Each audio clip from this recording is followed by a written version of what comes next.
బూడిద లారీలతో ప్రజలకు నానా నరకయాతన. అసకపల్లి నుండి లంకెలపాలెం వెళ్లే ఆర్ఎన్బి రోడ్డు ఎండకి పైకి ఎగురుతూ దుమ్ము ధూళితో వాహనదారుల కళ్లల్లో పడుతూ నరకయాతన పడుతున్నారు. గ్రామాల ప్రజలు బూడిద లారీల కాలుష్యంతో నానా ఇక్కట్లు పడుతున్నారు. నిత్యం రహదారి వెంబడి వందలాది లారీలు ఎన్టీపీసీ హిందూజా పవర్ ప్లాంట్ల నుంచి ఫ్లై యాష్ బూడిదతో రాకపోకలు సాగిస్తున్నాయని, వీటిపై కనీసం టార్పాలిన్లు కూడా సరిగ్గా కట్టకపోవడంతో బూడిద ఎగిరి ఇళ్లలోకి వాహనదారులపై పడుతోందని తీవ్ర ఆవేదన వ్యక్తం చేస్తున్నారు. కళ్ల మంటలతో పాటు తీవ్ర అసౌకర్యానికి గురవుతున్నామన్నారు. నిబంధనలకు విరుద్ధంగా అధిక లోడుతో లారీలు ప్రయాణిస్తున్నా పట్టించుకునే వారే కరువయ్యారని పరిసర గ్రామాల ప్రజలు వాపోతున్నారు. ఇప్పటికైనా రవాణా శాఖ అధికారులు, పోలీసులు స్పందించి లారీలపై చర్యలు తీసుకుని బూడిద ఎగరకుండా పటిష్ట చర్యలు చేపట్టాలని కోరుతున్నారు. ఈ సమస్యపైన అనేకసార్లు జిల్లా కలెక్టర్ వారికి అధికారులకు తెలియజేసినా ఫలితం మాత్రం శూన్యం. ఈ రోడ్డు వెంబడి ప్రయాణించే వాహనదారులు ప్రమాదాలకు గురై ఆసుపత్రిలో చేరుతున్నారు. ఇన్ని జరిగినా పట్టించుకునే వారే కరువయ్యారు. ఈ గోతుల్లో తిరగలేక చుట్టుపక్కల ఉన్న ప్రైవేట్ లేఅవుట్ వారు సొంత డబ్బులతో గతంలో ఈ గుంతలు పూడ్చడం జరిగింది. గతంలో కురిసిన తుఫానికి రోడ్డు మొత్తం పాడైపోయింది. కాబట్టి ఇప్పటికైనా స్థానిక ఎమ్మెల్యే మరియు అధికారులు స్పందిస్తారని ఎదురు చూసినా ఎవరూ పట్టించుకోవటం లేదు. ఇబ్బందులను తట్టుకోలేక వాహనాల నిలుపుదల చేసి నిరసన తెలియజేస్తే పోలీసులు పర్మిషన్ లేకుండా మీరు ఆపునట్లయితే మీ పైన కేసులు నమోదు చేయాల్సి వస్తుందని బెదిరిస్తున్నారు. ఈ సమస్య శాశ్వతంగా పరిష్కారం అయ్యే విధంగా చూడమని దీంతో బాధిత గ్రామస్తులు వేడుకుంటున్నారు. ఆయన రమ్మనండి, మేము మొదటి నుంచి కోరేది అదే. అసలు రమ్మనండి, మమ్మల్ని స్టేషన్ రమ్మంటారు. మమ్మల్ని మీరు రండి, కంప్లైంట్ ఎట్టండి, మేము పిలుస్తాం. కంప్లైంట్ డైరెక్ట్ కలెక్టర్కి ఇచ్చాం సార్. కలెక్టర్కి మొత్తం గ్రామస్తులు, మహిళా సంఘాలు అందరూ కలబెట్టి సంతకాలు పెట్టించాం. ఎన్ని పేపర్లలో వచ్చినాయి చూడండి. పేపర్లలో కూడా రాయడానికి సిగ్గుపడతాం అన్నమాట.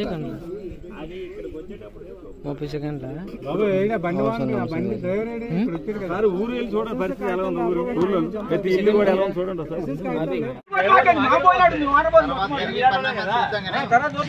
మిమ్మల్ని మాట కాదని బండి పోతే అప్పుడు చేయండి.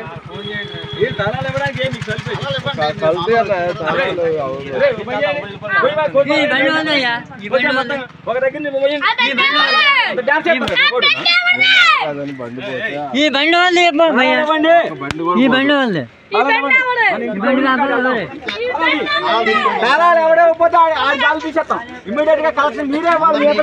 తాళాలు మాకు ఇవ్వండి. తాళాలు తీసుకొని మామూలు మేము కూడా చర్యలు తీసుకుంటాం. గాలిపి బారదగిస్తాం.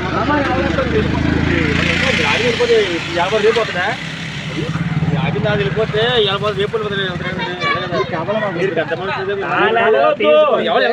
ఎవరు ఏ బండి వెళ్దాం, మీరు ఆమె ఎందుకు వెళ్తుందండి? అలాగండి, మీరు తాళాలు అంత ఇచ్చేస్తారా? ఇంకొకటి వచ్చేంత బలి తీయండి, పర్వాలేదు, నేను చూసుకుంటాను. ఇప్పుడు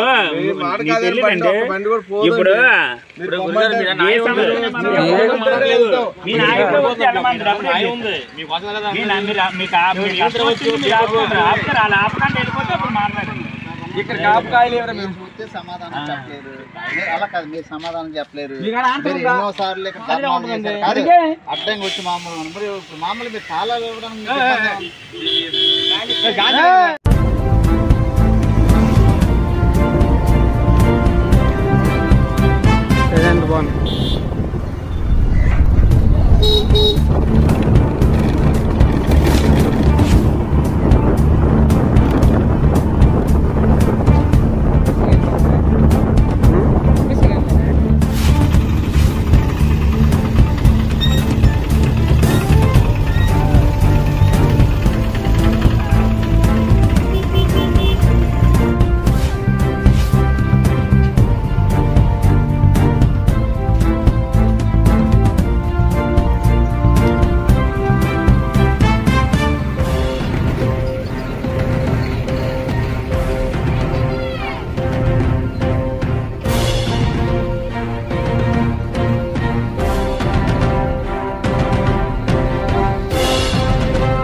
కొలత అవ్వలేదు.